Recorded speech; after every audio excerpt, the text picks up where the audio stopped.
काशी में प्रताप मुकुट नाम का एक राजा राज्य करता था। उसके वज्र मुकुट नाम का एक बेटा था। एक दिन राजकुमार दीवान के लड़के को साथ लेकर शिकार खेलने गया। घूमते घूमते उन्हें तालाब मिला। उसके पानी में कमल खिले थे और हंस किलोल कर रहे थे। किनारों पर घने पेड़ थे जिन पर पक्षी चहचहा रहे थे। दोनों मित्र वहां रुक गए और तालाब के पानी में हाथ मुंह धोकर ऊपर महादेव के मंदिर पर गए। घोड़ों को उन्होंने मंदिर के बाहर बांध दिया।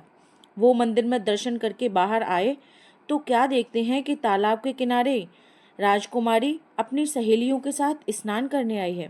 दीवान का लड़का तो वहीं पर एक पेड़ के नीचे बैठा रहा, पर राजकुमार से न रहा गया। वह आगे बढ़ गया। राजकुमारी ने उसकी ओर देखा तो वह उस पर मोहित हो गया। राजकुमारी भी उसकी तरफ देखती रही। फिर उसने किया क्या कि जूड़े में से कमल का फूल निकाला, कान से लगाया, दांत से कुतरा, पैर के नीचे दबाया और फिर छाती से लगा अपनी सखियों के साथ चली गई। उसके जाने पर राजकुमार निराश हो अपने मित्र के पास आया और सब हाल सुनाकर बोला, मैं इस राजकुमारी के बिना नहीं रह सकता, पर मुझे न तो उसका नाम मालूम है न ठिकाना। वह कैसे मिलेगी? दीवान ने लड़के से कहा, राजकुमार आप इतना घबराएं नहीं, वह सब कुछ बताकर गई है। राजकुमार ने पूछा, कैसे? वह बोला, उसने कमल का फूल सिर से उतारकर कानों से लगाया तो उसने बताया कि मैं कर्नाटक की रहने वाली हूँ।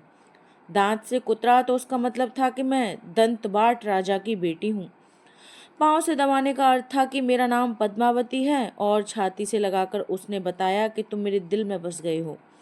इतना सुनना था कि राजकुमार खुशी से फूल उठा। बोला, अब मुझे कर्नाटक देश में ले चलो। दोनों मित्र वहां से चल दिए। घूमते फिरते सैर करते दोनों कई दिन बाद पहुंचे। राजा के महल के पास गए तो एक बुढ़िया अपने द्वार पर बैठी चरखा काटती मिली। उसके पास जाकर दोनों घोड़ों से उतर पड़े और बोले, माई, हम सौदागर हैं, हमारा सामान पीछे आ रहा है, हमें रहने को थोड़ी जगह दे दो। उनकी शक्ल सूरत देखकर और बात सुनकर बुढ़िया के मन में ममता उमड़ आई। बोली, बेटा तुम्हारा घर है, जब तक जी में आए रहो। दोनों वहीं ठहर गए। दीवान के बेटे ने उससे पूछा, माई तुम क्या करती हो? तुम्हारे घर में कौन कौन है? तुम्हारी गुजर कैसे होती है? बुढ़िया ने जवाब दिया, बेटा मेरा एक बेटा है जो राजा की चाकरी में है। मैं राजा की बेटी पद्मावती की धाय थी। बूढ़ी हो जाने से अब घर में रहती हूँ। राजा खाने पीने को दे देता है। दिन में एक बार राजकुमारी को देखने महल जाती हूँ। राजकुमार ने बुढ़िया को कुछ धन दिया और कहा, माई कल तुम वहां जाओ तो राजकुमारी से कह देना कि जेठ सुदी पंचमी को तुम्हें तालाब पर जो राजकुमार मिला था वह आया है। अगले दिन जब बुढ़िया राजमहल गई तो उसने राजकुमार का संदेशा उसे दे दिया।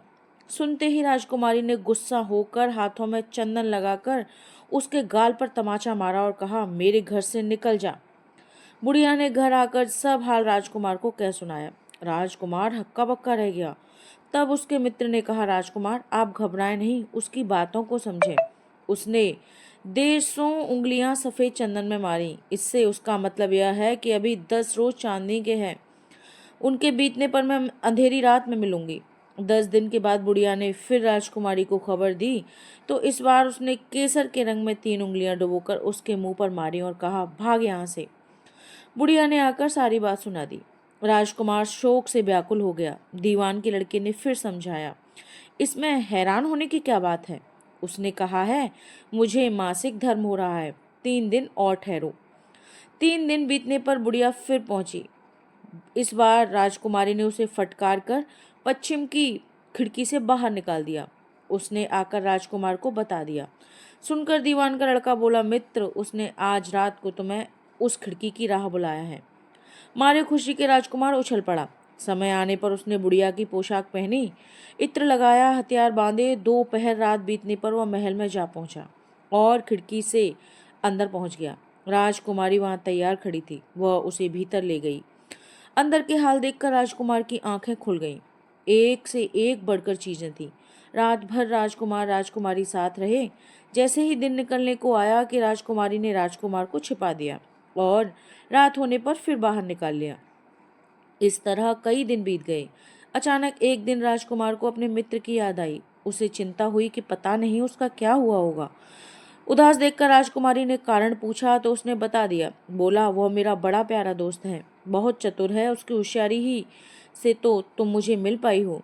राजकुमारी ने कहा, मैं उसके लिए बढ़िया बढ़िया भोजन बनवाती हूँ, तुम उसे खिलाकर तसल्ली देकर लौट आना। खाना साथ में लेकर राजकुमार अपने मित्र के पास पहुंचा। वे महीने भर से नहीं मिले थे।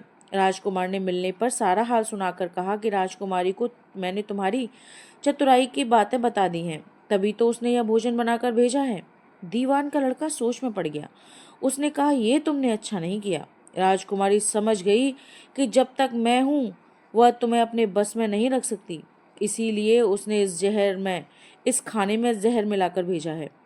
यह कहकर दीवान के लड़के ने थाली में से एक लड्डू उठाकर कुत्ते के आगे डाल दिया। खाते ही कुत्ता मर गया। राजकुमार को बड़ा बुरा लगा। उसने कहा, ऐसी स्त्री से भगवान बचाए, मैं अब उसके पास नहीं जाऊंगा। दीवान का बेटा बोला, नहीं, अब ऐसा उपाय करना चाहिए जिससे हम उसे घर ले चलें। आज रात को तुम वहां जाओ। जब राजकुमारी सो जाए तो उसकी बाईं जांघ पर त्रिशूल का निशान बनाकर उसके गहने लेकर चले आना। राजकुमार ने ऐसा ही किया।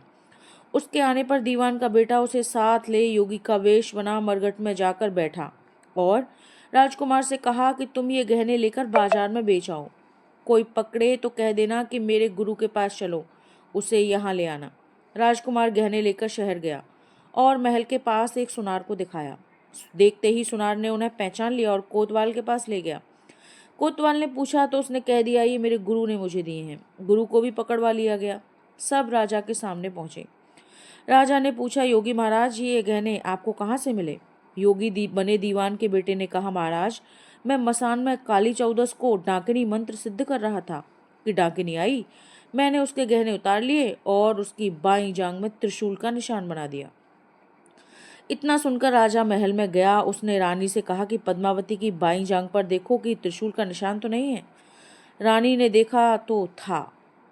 राजा को बड़ा दुख हुआ। बाहर आकर वह योगी को एक ओर ले जाकर बोला, महाराज, धर्मशास्त्र में खोटी स्त्रियों के लिए क्या दंड है?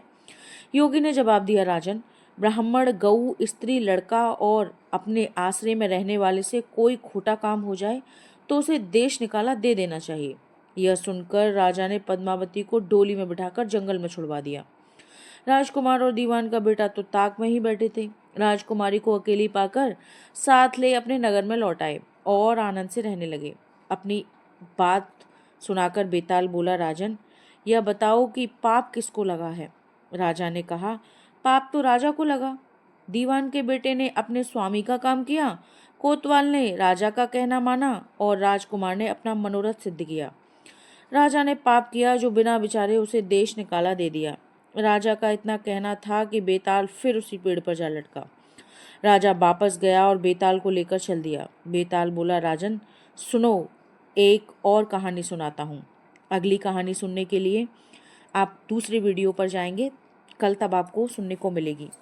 कहानी कैसी लगी कमेंट करके ज़रूर बताएं। अच्छी लगी तो चैनल को सब्सक्राइब करें, लाइक करें। धन्यवाद।